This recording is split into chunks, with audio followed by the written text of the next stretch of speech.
விவசாயிகள் மின் மோட்டார் அதுக்கு மீட்டர் பொருத்த வேண்டும் என்று நிபந்தனை இருந்தது. அந்த நிபந்தனை ரத்து செய்ய வேண்டும் சொன்னோம், அதையும் ரத்து செஞ்சிட்டாங்க. ஆக 2 நிபந்தனைகள் முக்கியமான நிபந்தனை. ஒன்று, 3 மாதத்திற்கு ஒரு முறை மின்கட்டண உயர்வு நாம் கேட்டுக்கொண்டனுங்க.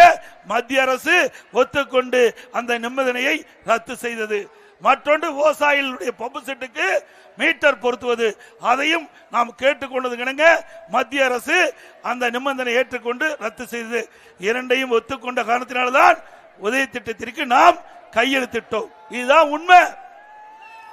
அதுக்கு பிறகு 2017 உதய திட்டத்துக்கு நாம் கையெழுத்து போட்டு விட்டோம். 2017-18 அண்ணா திமுக அரசாங்கம், 18-19 அண்ணா திமுக அரசாங்கம், 19-20 அண்ணா திமுக அரசாங்கம், 20-21 அண்ணா திமுக அரசாங்கம். 4 ஆண்டு காலம் அண்ணா திமுக அரசாங்கம் மின் கட்டணத்தை உயர்த்தணுமா? உயர்த்தல.